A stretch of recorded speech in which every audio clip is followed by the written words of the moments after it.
औज़ुबिल्लाहिमिनश्शैतानिर्रजीम बिस्मिल्लाहिर्रहमानिर्रहीम रब्बि शरह ली सदरी व यस्सिर ली अमरी वहलुल उक़दतम मिन लिसानी यफ़क़हू क़ौली अल्लाहुम्मा रब्बि ज़िदनी इल्मा। अस्सलामु अलैकुम व रहमतुल्लाहि व बरकातुहू। Dear students, again welcome to my channel. Today we are going to learn that what is an hook statement and what is the function of this hook statement in an essay. आज हम ये जानेंगे कि hook statement क्या चीज़ है और इसका function क्या है। डेफिनेशन को देखें तो an hook statement is 1 to 2 sentences designed to catch the reader's attention and to make them want to keep reading। यानी ऐसी स्टेटमेंट जो रीडर की अटेंशन को सीख करे और उसे मजबूर करे कि वो आपके ऐसे को पढ़े। मतलब ये कि हुक स्टेटमेंट कोई भी ऐसी स्टेटमेंट जो 1 या 2 सेंटेंसेस पे मुश्तमिल होती है और उसका फंक्शन क्या होता है कि वो रीडर्स की अटेंशन को सीख करता है।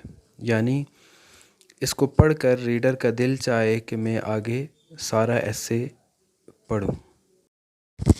अच्छा, हुक स्टेटमेंट का जो आइडिया है वो लिया गया है हुक जो यूज़ होती है फ़िश को पकड़ने के लिए।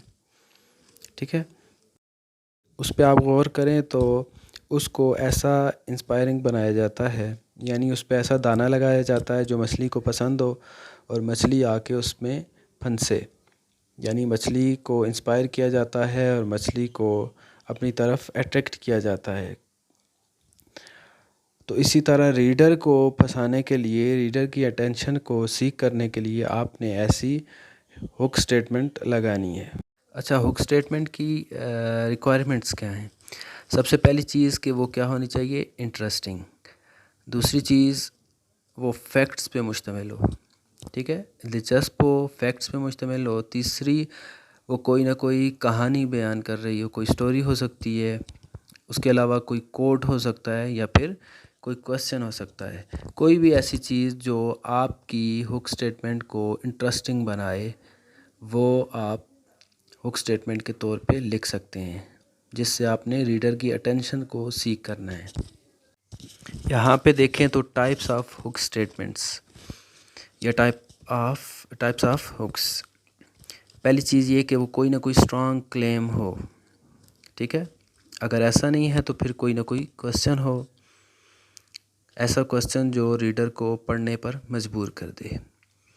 ठीक है, किसी ने ज़ेम टीवी की वीडियो अगर देखी हो तो वो सबसे पहले स्टोरी को स्टार्ट करते हैं, कोई ना कोई कहानी स्टार्ट करते हैं और फिर उसमें क्वेश्चन किसी क्वेश्चन पे ला के रोक देते हैं।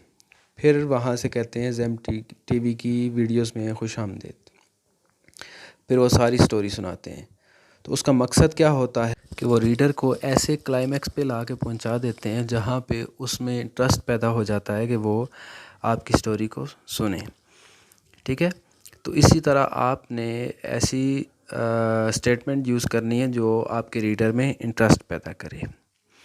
उसके बाद आप कोई स्टैटिक्स या फैक्ट्स बयान कर सकते हैं, कोई सीन बयान कर सकते हैं। फॉर एग्ज़ाम्पल मैं अब कोई स्टोरी सुनाने लगा हूँ तो मैं इससे स्टार्ट करता हूँ कि what an incredible night that was, कैसी ज़बरदस्त रात थी। या फिर मैं ऐसे कह सकता हूँ कि कैसी डरावनी रात थी वो। ठीक है, तो फिर रीडर सुनना चाहेगा कि क्या था उसमें। फिर उसमें कोई जोक हो सकता है, कोई ना कोई कोटेशन हो सकती है, जैसे कुरान पाक की कोई आयत होगी, कोई हदीस होगी। ठीक है, तो वो आपके ऐसे पे डिपेंड करता है कि आपने क्या यूज़ करना है।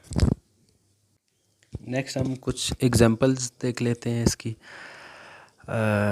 सबसे पहले क्वेश्चन आपने कैसे पूछना है, जैसे यहाँ पे एग्जांपल दी हुई है, how many people take medicine even simple aspirin every day. ठीक है, तो रीडर इसको पढ़ना चाहेगा कि कितने लोग लेते हैं। ठीक है, इससे आपने क्या किया, आपने रीडर को क्यूरियस बना दिया।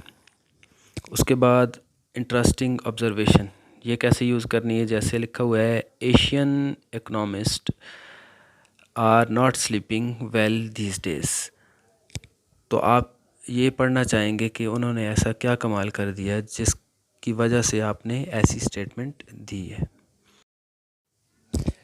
उसके बाद नेक्स्ट है beginning with a unique scenario, मतलब आपने कैसे स्टोरी स्टार्ट करनी है। अगर आप स्टोरी राइटिंग कर रहे हैं, ठीक है, या फिर नैरेटिव राइटिंग कर रहे हैं ऐसे में, तो आपने कैसे करना है।